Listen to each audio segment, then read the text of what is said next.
Mula sa kamatayan ni Jeroboam hanggang sa pagharap ni Elias kay Ahab, ang bayang Israel ay nagdanas ng patuloy na pagbulusok na espiritual. Pinagaharian ng mga lalaking hindi natatakot kay Jehovah at gumawa pa ng kakatuwang forma ng pagsamba. Ang kalakhang bahagi ng bayan ay mabilis na nawalan ng pantanaw sa kanilang mga tungkulin upang maglingkod sa buhay na Diyos at nagsagawa ng maraming anyo ng pagsamba sa mga Diyos-Diyosan. Si Nadab na anak ni Jeroboam ay umupo sa trono ng ilang buwan lamang. Ang kanyang kasamaan ay agad pinigil ng grupong pinangunahan ni Baasha, isa sa kanyang mga heneral, upang umagaw ng kontrol ng gobyerno. Pinatay si Nadab kasama ng lahat ng kanyang kaanak na susunod sa paghahari, ayon sa sabi ng Panginoon na kanyang sinalita sa pamamagitan ng kanyang lingkod na si Ahayas na Silonita, dahil sa mga kasalanan ni Jeroboam na kanyang ipinagkasala at kanyang ipinagkasala sa Israel. Sa ganito ay nalipol ang sambahayan ni Jeroboam, ang pagsamba sa mga Diyos-Diyosan na kanyang ipinasok, ang nagdala sa mga may kasalanan ng ganting hatol ng langit. Gayunman ang mga sumunod na hari, sina Baasha, Elah, Zimri at Omri, sa loob ng halos 40 taon ay nagpatuloy din sa ganitong uri ng kasamaang tungo sa kamatayan. Sa kalakhang bahagi ng pagtalikod na ito ng Israel, si Asa naman ang naghahari sa Juda. Sa maraming taon, gumawa si Asa ng mabuti at matuwid sa harap ng mga mata ng Panginoon niyang Diyos, sapagkat kanyang inalis ang mga dambana ng iba at ang mga mataas na dako, at pinagputol-putol ang mga haligi, at ibinagsak ang mga asera, at iniutos sa Juda na hanapin ang Panginoon, ang Diyos ng kanilang mga magulang, at tuparin ang kautusan at ang utos. Kanya rin namang inalis sa lahat na bayan ng Juda ang mga mataas na dako at ang mga larawang araw, at ang kaharian ay tahimik sa harap niya. Ang pananampalataya ni Asa ay lubos na nasubok ng si Zera na taga-Utopia na may hukbo na 1 angaw at 300 karo ay lumusob sa kanyang kaharian. Sa krisis na ito, si Asa ay hindi umasa sa mga nakukutaan sa Huda na kanyang itinayo, na may mga kuta at ng mga muog at ng mga pintuang bayan at ng mga halang. At may mga makapangyarihang lalaki na matatapang na kanyang sinanay na hukbo. Ang pagtitiwala ng hari ay kay Jehovah ng mga hukbo, na sa kanyang pangalan ay nagawa ang mga milagrong pagliligtas ng Israel noong una. Inihanda ang hukbo sa pagbabaka, kanyang hinanap ang tulong ng Diyos. Ang magkalabang hukbo ay magkaharap. Ito ay isang lubusang pagsubok ng panahon at katatagan ng mga naglilingkod sa Panginoon. Lahat ba ng kasalanan ay naikumpisal na?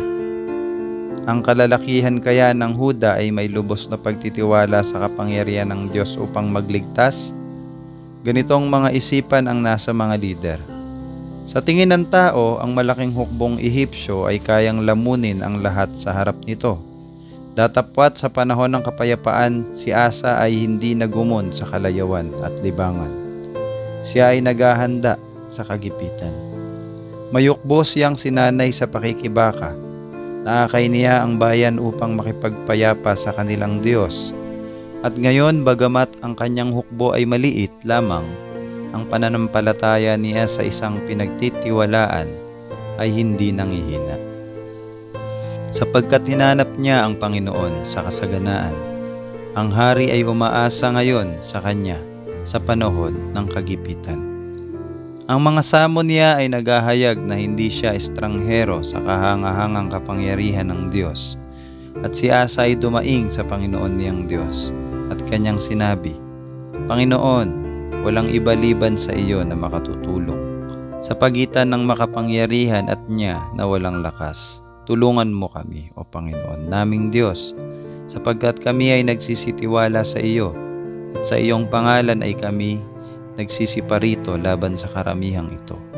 O Panginoon, ikaw ay aming Diyos, huwag mong panaigin ang tao laban sa iyo. Ang panalangin ni Asa ay angkop sa bawat mananampalatayang Kristiyano. Ang ating pakikidigma ay hindi laban sa laman at dugo, kundi laban sa mga pamahalaan, kapangyarihan, at laban sa espiritual na kadiliman sa matataas na dako. Tingnan ang Efeso 6:12. Sa pakikibaka sa buhay ay kailangan nating harapin ang mga ehensya ng kasamaan na nakahanay laban sa mga matuwid. Ang ating pag-asa ay hindi sa tao, kundi sa Diyos na buhay. May katiyakang sa pananampalataya ay maasahan nating isasama niya ang walang kapantay na kapangyarihan niya sa pagsisikap ng tao. Sa ikaluluwalhati ng kanyang pangalan, nabibihisan ng kalasag ng kanyang katuwiran, matatamo natin ang tagumpay laban sa bawat kaaway. Ang pananampalataya ni Haring Ahab ay ginantimpalaan. Sa gayoy sinaktan ng Panginoon ang mga taga-Utopia sa harap ni Asa at sa harap ng Huda. At ang mga taga-Utopia ay nagsitakas, at si Asa at ang kanyang bayan na kasama niya ay nagsihabol sa kanila hanggang sa Gerar. At nangabuwal sa mga taga-Utopia ang totoong marami na anupat sila'y hindi makabawi, sapagkat sila'y nalansag sa harap ng Panginoon at sa harap ng kanyang hukbo.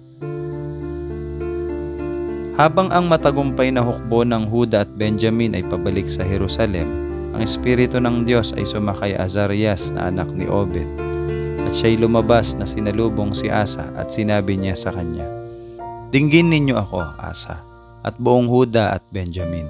Ang Panginoon ay sumasa inyo samantalang kayo'y sumasa kanya, at kung inyong hanapin siya, siya'y masusumpungan ninyo. Ngunit kung pabayaan nyo siya, kanyang pababayaan kayo. Ngunit mangagpakalakas kayo at huwag manglata ang inyong mga kamay, sapagkat ang inyong mga gawa ay gagantihin." Pinasiglang gayon ng mga salitang ito, pinangunahan ni Asa ang ikalawang reformasyon sa Huda.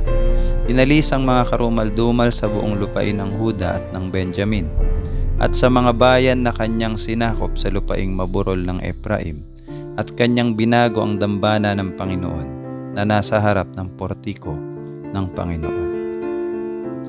At kanyang pinisan ang buong Huda at Benjamin at silang mga nakikipamayan na kasama nila mula sa Ephraim at Manases at mula sa Simeon, sapagkat sila'y nagsihilig sa kanya na mula sa Israel na sagana, nang kanilang makita na ang Panginoon niyang Diyos ay sumasa kanya. Sa gayoy nangagpipisan sila sa Jerusalem sa 3 buwan, sa 15 taon ng paghahari ni Asa. At sila'y nagsipaghain sa Panginoon sa araw na yaon, sa samsam na kanilang dinala, na 700 baka at 7,000 tupa.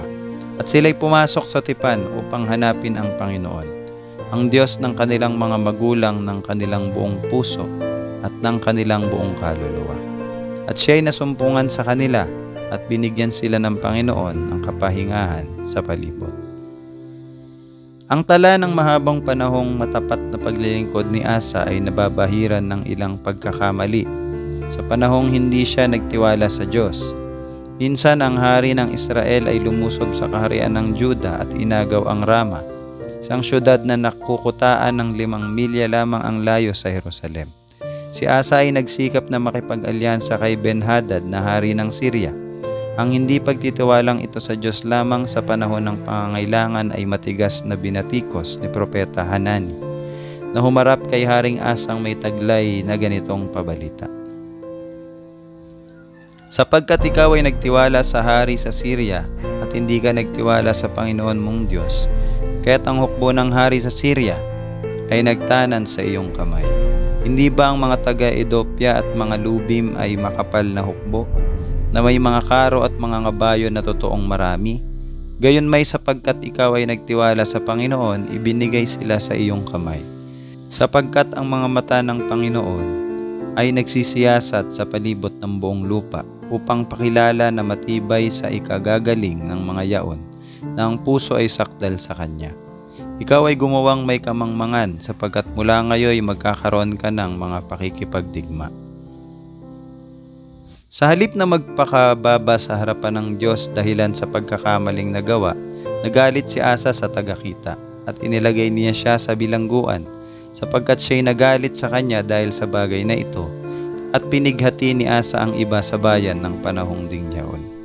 At nang 39 na taon ng kanyang paghahari, si Asa ay nagkasakit sa kanyang mga paa. Ang kanyang sakit ay totoong malubha. Gayunmay sa kanyang sakit ay hindi niya hinanap ang Panginoon, kundi ang mga manggagamot. Ang hari ay namatay sa ika-41 taon ang paghahari at pinalitan ng kanyang anak na si Jehoshaphat. 2 taon bago mamatay si Asa, si Ahab naman ay nagsimulang maghari sa kaharian ng Israel. Mula sa pasimula pa, ang paghahari niya ay kinakitaan ng kakaiba at nakalulubos na pagtalikod. Ang kanyang amang si Omri na siyang nagtatag ng Samaria ay gumawa ng masama sa paningin ng Panginoon at gumawa ng masama na higit kaysa lahat ng hari ng Israel na nauna sa kanya. Datapwat ang mga kasalanan ni Ahab ay masahol pa. At gumawa pa ng higit si Ahab upang mungkahiin ang Panginoon, ang Diyos ng Israel, sa galit kaysa lahat ng mga hari sa Israel na nauna sa kanya. At nangyari, nawari isang magaang bagay sa kanya na lumakad sa mga kasalanan ni Jeroboam na anak ni Nabat. Hindi pa nasyahan sa paggawa ng mga forma ng paglilingkod, relihiyoso na siyang sinunod sa Betel at Dan. Lantarang pinangunahan niya ang bayan sa pinakalaganap at pinakamasamang hedonismo sa pag-iisang tabi sa pagsamba kay Jehovah upang sumamba kay Baal. Na siya'y nag-asawa kay Jezebel na anak ni Etbaal na hari ng mga Sidonyo at yumaon at naglingkod kay Baal at sumamba sa kanya. At kanyang ipinagtayo ng dambana si Baal sa bahay ni Baal na kanyang itinayo sa Samaria. Hindi lamang ipinakilala ni Ahab ang pagsamba kay Baal sa kapitolyo ng syudad, kundi sa pangunguna ni Jezebel ay nagtayo ng mga dambanang pagano sa mga matataas na dako. Nasa pananggol ng mga pumapalibot na kuweba at groto, ang mga saserdote at iba pang kaugnay ng nakagagayumang forma ng pagsamba sa mga Diyos-Diyosan ay nagbigay ng nakalulunos na impluwensya, hanggang halos ang buong Israel ay sumusunod na kay Baal. Ngunit walang gaya ni Ahab na nagbili ng kanyang sarili upang gumawa ng kasamaan sa paningin ng Panginoon, na nahikayat ni Jezebel na kanyang asawa, at siya'y gumawa ng totoong karumal-dumal sa pagsunod sa mga Diyos-Diyosan, ayon sa lahat na ginawa ng mga Amoreyo na pinalayas ng Panginoon sa harap ng mga anak ni Israel. Si Ahab ay may kahinaang moral. Ang pag-aasawa niya sa isang babaeng sumasamba sa mga Diyos-Diyosan at may katutubong masamang likas ay nagbunga ng pagkawasak sa kanya at sa bansa.